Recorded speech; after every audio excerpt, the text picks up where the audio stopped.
जिस प्रकार से विगत दिनों से लगातार जो सड़कों की हालत बद से बदतर हो गई है और दो बिटियां और एक बेटे की जो अकाल मृत्यु हुई है, इसको लेकर हम लगातार शासन प्रशासन से निवेदन कर रहे हैं। बाकी कोई कुंभकर्णी नींद में सोए हुए शासन प्रशासन में बैठे लोग और जनप्रतिनिधियों को कोई भी फर्क नहीं पड़ रहा है। और आज जिस प्रकार से गणेश जी को मूर्ति को लेकर जो ओछी राजनीति की जा रही है, किसी के कहने पे किसी का ताला खुल रहा है, किसी के कहने पे किसी का ताला लग रहा है। मैं शासन प्रशासन से ये पूछना चाहता हूँ कि जब आपको बड़ी मूर्तियों की इतनी आपत्ति थी, आपने नोटिस दिया था, तो तब क्यों बनने दी?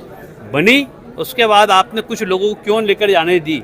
और आज आप कार्रवाई की बात करते हैं। तो अब चूंकि पंडाल सज चुके हैं, मूर्तियाँ बन चुकी है और युवाओं में, श्रद्धालुओं में मूर्तियों को लेकर अपने अपने स्थान को ले आने के लिए जब आप आ रहे हैं, तो आप नई नई बातें कर रहे हैं। जो भी दोषी अधिकारी का हो उस पर आप कार्रवाई करें, जो दोषी इसका हो। बाकी अभी आज गणेश उत्सव के त्यौहार पर जिस प्रकार से विघ्न उत्पन्न करने का काम कर रहे हैं, तो विघ्नहर्ता गणेश जी के कार्य के उत्सव में विघ्न डालने का काम स्थानीय प्रशासन और जनप्रतिनिधि नहीं करे।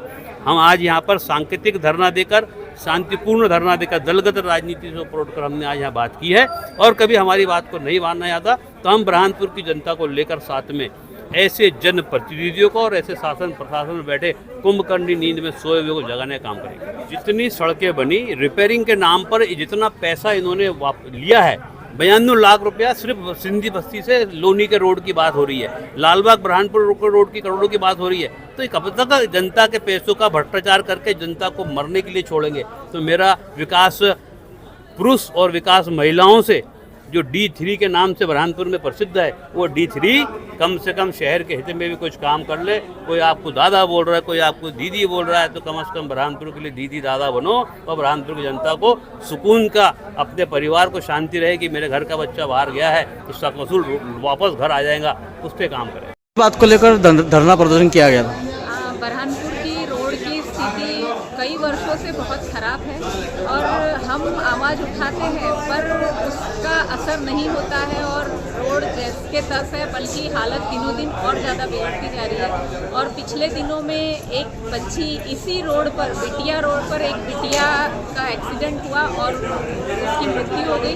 और 2 दिन पूर्व एक खंडवा का बच्चा आया था गणपति लेने, वो बच्चा रोड खराब होने की वजह से मूर्ति गिरी और वो बच्चा उसमें दब के उसकी मृत्यु हो गई। तो और अभी पता चला है कि एक और बच्ची ऐसे ही एक्सीडेंट में गिर के गई है। तो इस मामलों के ऊपर हमने दलगत राजनीति से हटकर